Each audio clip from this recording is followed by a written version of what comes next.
Marie here. This is CVP Coaching, where we sing it like we mean it. Today is video 1 of our breathing sessions series, and I'm very excited to talk about breathing. I know breathing just seems to be that conversation that you cannot cover enough.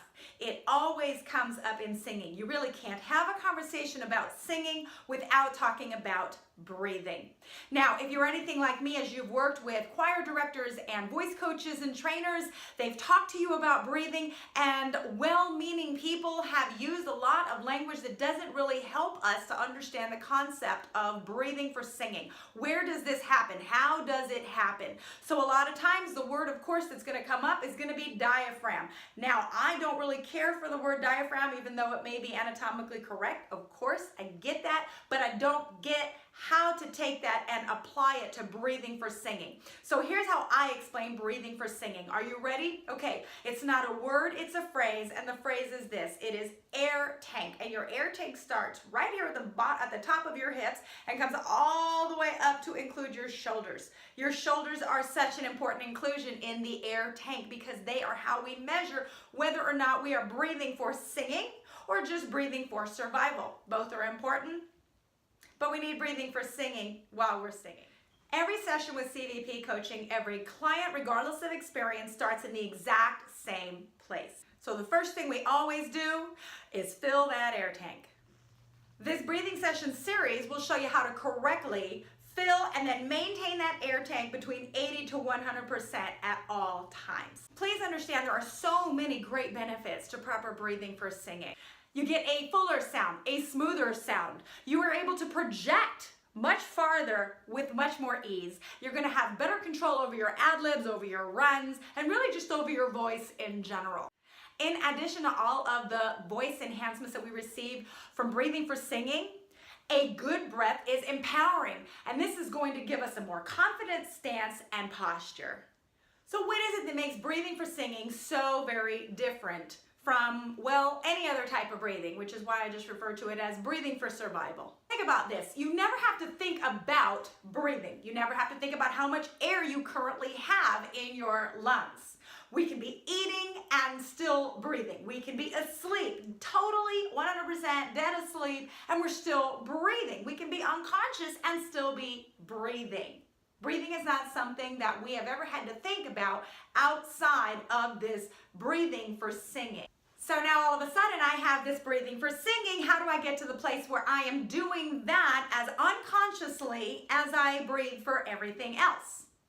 Okay, let's talk about that. So I want to make you aware of just how much air you can actually take in. So I'm going to teach you what I call a flying breath. We're going to do it in a couple of phases, not because it's difficult in any way, but just so that I'm sure that we're on the same page. So the first thing we're going to do is we're going to breathe in through our nose and out through our mouth. No, this is not at all the way that we breathe for singing. This is called a circular breath, and it is how athletes and runners breathe. Let's go ahead and do that. Feels pretty good, right? Great. Let's do it again. Awesome. Now, we're going to add our arms, but we only bring our arms up to shoulder height on the inhale, and then we exhale our arms down. So let's go ahead and do that.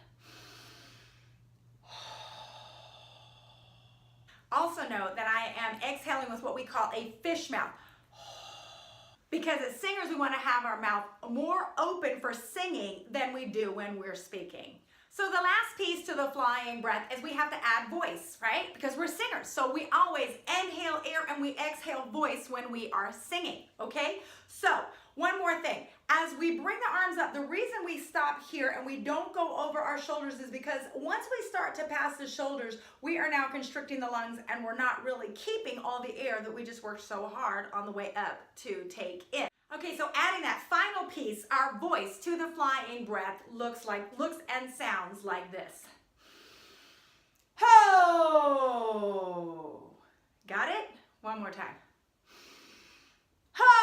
Ho! Now adding sound to our flying breath is that quick subconscious reminder that we inhale air and we exhale voice. Now make sure that your voice comes right up to the front of your chest on that exhale. Ho! Remember back in the day when rappers would say, hey, ho? That's how it should feel. Ho! Hey! So why are we even adding voice to a simple stretch? I'll tell you, it's because we want to get comfortable hearing our voice in whatever setting we are currently in. Whether you're getting ready to rehearse at home, or you are just warming up your voice on a daily basis, or you are actually maybe on set getting ready to take the stage for a rehearsal or a dress rehearsal or a sound check, you don't want standing at the mic in front of people to be the first time that you hear your voice out loud in that setting. So I always recommend making some sort of uncomfortable noise, what would otherwise be considered uncomfortable, to make that noise in that setting. So the first thing we do, we don't come right out of the gate with singing. We start by just making a sound, hearing the sound of our own voice nice and strong right up front. If your flying breath sounds something like this, that's not correct. It's not a good flying breath because we're hearing air blended in with the voice. Remember, we inhale air, exhale voice, only voice. So we want to make sure this is voice, this is air. Air is behind the voice and it is launching that voice forward. If you are hearing a lot of air in just something as simple as your flying breath, it could be an indicator that you're really nervous, and you gotta really use that air to help you to control those nerves and control your voice while you overcome your nervousness. You'll need those singer's breaths now more than ever. That nice, good, deep breathing that, remember we said, builds confidence and improves our sound. So as you're nervous, you will manage your nerves by taking a good, deep breath. A good, deep breath is going to improve your sound, which is going to build your confidence, and it's a wonderful catch-22. So remember to take your singing breath, most especially when you're nervous. Okay, so I want you to imagine that I run into you at a party. And I'm like, oh my gosh, I have to tell you everything about last weekend. It was amazing. You missed everything. Since there's so much to say, let me get ready to tell you. Nobody does that, right? However, that is exactly what you want to do every single time you open your mouth to sing. So now remember, a singer's breath is a nice deep breath intended to fill our air tank, which starts at the hips, comes up and includes the shoulders. And we want to maintain that air tank full between 80 and 100% at all times. Now, I mentioned earlier that our shoulders are a really important inclusion in measuring our air tank because they are the measuring stick by which we know whether or not we are breathing for singing or we're just breathing for survival, okay? So what do I mean by that? If your shoulders do not rise when you take in a big breath, you're just breathing for survival, okay? It needs to be a nice big breath that causes your shoulders to rise. Okay, so let's try something right now. We're just going to hold our breath. Don't inhale first, just hold your breath. Ready, go. Okay, there. Now let me ask you a question. During that time of holding your breath, hopefully you held your breath with me, did you feel an urgency to exhale? Did you feel the air pressing its way out? No, right? Okay, now this time we're gonna take a flying breath and hold our breath. Ready? Let's go.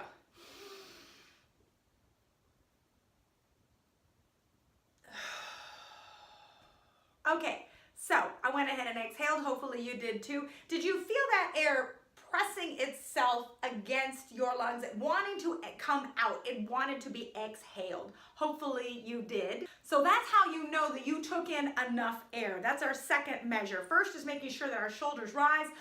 And the second one is that you feel like you have to exhale. And remember, we're gonna exhale voice. That's how you know you've taken in enough air to sing out that phrase that you're getting ready to sing out.